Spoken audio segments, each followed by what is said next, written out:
Alright, so this is the second screencast for 7.2. Awesome. Alright, so I know that A period, we already covered this, but it's all good, right? We're just going to cover it again, and it's a review. We got this. So, writing exponential functions. To solve problems that model real life, it's necessary to write an exponential model or function that is unique to the problem.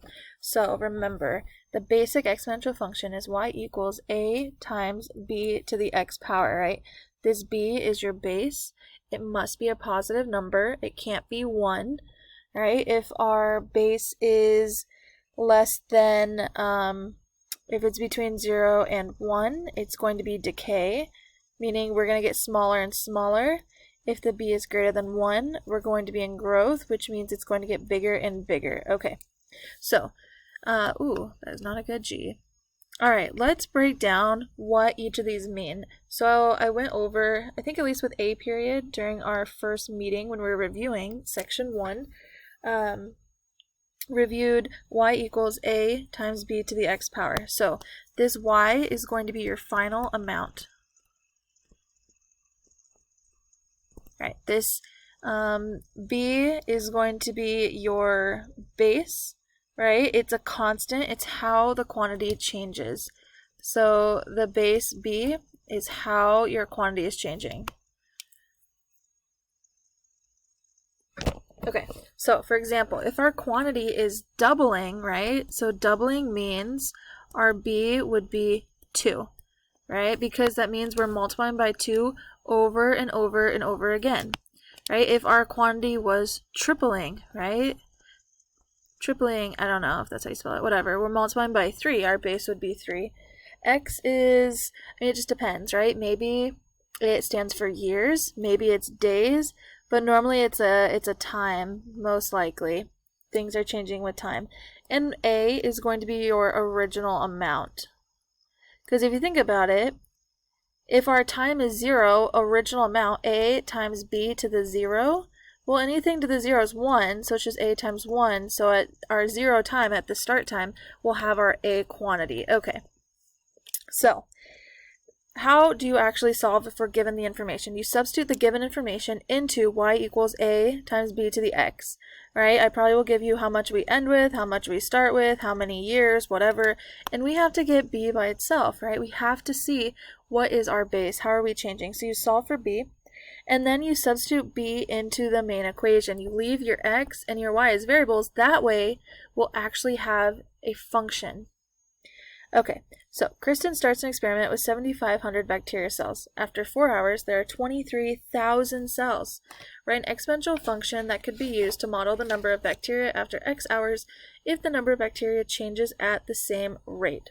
So we're wanting to write a function, right? So at the start, we have 7,500 bacteria cells. So A is going to be 7,500 because that's how much we start with.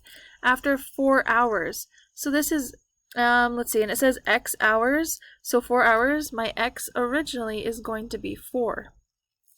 And this is how much we end with, right? We're going to end with 23,000. So our Y is how much we end with. That's our final amount.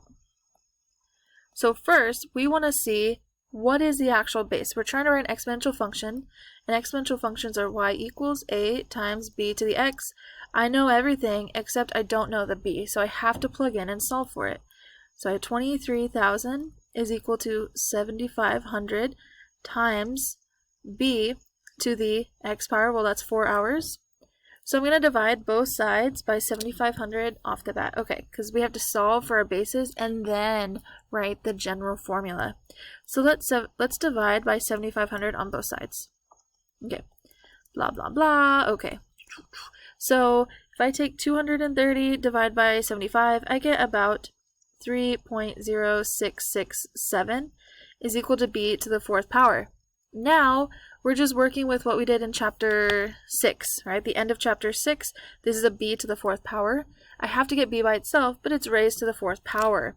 So, what we could do is raise each side to the 1/4 power, aka take the 4th root. Because when you have an exponent to an exponent, you multiply. 4 times 1/4 is just 1. So, my b, right, I get b to the first power, that's just b, and then when I have the fourth root of 3.0667, I get 1.3233 is my b, is my base. But that's not what we were really trying to solve for, right? Our end, what we're really trying to do, you have to look at the directions, is write an exponential function.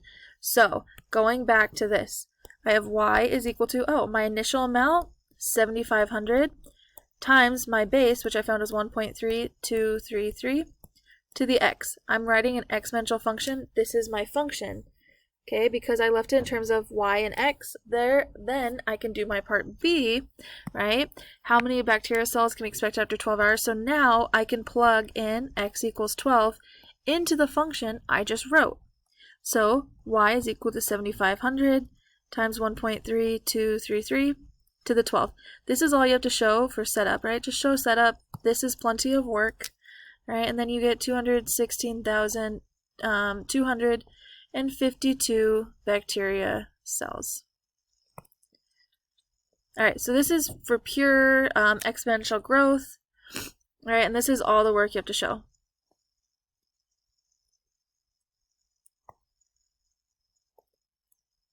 All right, now let's finish. This is the last problem. So, compound interest formula. If a principal is invested in annual interest rate in decimal form, compounded n times a year, then the balance in the account given after 2 years is given by this equation. So I'll be giving you all the equations. Like, clearly your quiz is open notes and open book, so you have this equation. So let me just write what every single thing means. All right, so A is your final amount. P is your principal. It's how much you started with, right? R is your rate, but notice it has to be in decimal form. Right, so if I have a rate of, decimal form. So if I have something like 5%, right, 5% in decimal form, this is 5 hundredths, right, 5% is per hundred. So 5%, you move the decimal place over to left twice, so it's 0.05, right? If I have something like 7%, okay, so 7, move the decimal place over twice, that's going to be 0.07, that's decimal form. T is the number of years, right? It's the time. Normally it's the number of years. And then N is the number of times compounded. Number of times compounded. All right, so N is the number of times it's compounded per year. Like, how many times are you actually going to, see how much interest you have? How many times are you going to calculate how much interest you've gained? So N, number of times compounded per year, it's no fun, of course, if time's in years, N is the number of times compounded per year. So if it's monthly, well, there's 12 months in a year. Yearly, it's only once per year. Weekly, there's 52 weeks per year. Quarterly, that's 4, right? 4 quarters in a dollar, 4 quarters in a year. And daily, there's 365 days per year.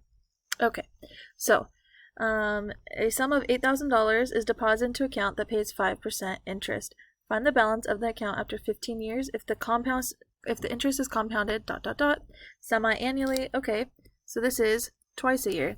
Monthly is 12 times a year, and lastly, daily is 365 times per year. So we're going to do roughly the same thing for all of these. All right, so $8,000 is deposited, right? So that's going to be my initial amount, my A. 5% interest, okay, so my rate is 0.05. I want the balance after 15 years, so that's my T, and then I have to figure out my N, right? I just wrote out all my N's, what it is. Okay, so, okay, cool. So, let's write it out. So, A equals P times 1 plus R over N to the NT. Once again, you have your notes for when you do your quiz. All right, so let's fill in. Oh my gosh, I wrote this wrong. This is not A. This is going to be our P. It's how much we start with. It's our principal. My apologies. So $8,000 times 1 plus 0.05 over 2 to the 2 times 15, because 15 is the number of years. If you plug this into your calculator, you'll see that after 15 years, you will have $16,780.54 in your account. Awesome. Okay, but what if you compound more than twice a year, right? So it's like, okay, after 6 months you gain interest, then after another 6 months, right, you will gain interest on the interest you've gained, Right? This is how people make their money. You know, all these scam artists. Okay. So this second is everything's the same. Oh, let me pick the same color. Everything's the same except the number of times you compound. The more times you compound, the more interest you gain on the interest, right? Because you're calculating it more often, so you're gonna have interest on your interest, and then the next time you're gonna have interest gained on the interest that you already gained on your interest. It's just over and over, rolling the ball. $8,000 times 1 plus 0.05. Okay, but this time, guess what? My n is 12 times. I'm doing it monthly, so that's the big difference from the first one. So you see that the amount of money you'll get this time is $16,909.63, right? You just put it in your calculator. Oh my gosh, you get a whole, I don't know, $129 extra. That's cool, you know, it's going from twice a year to 12 times a year. Then lastly, not just, you know, once a month, but once per day. Ooh, let's see. A is 8,000 times 1 plus 0.05. And then, right, it's 15 years. And now the difference is I'm doing it 365 times per year. Alright, so this time I'll have $16,935.13, significantly more. And then, cool. So that is the end of 7.2.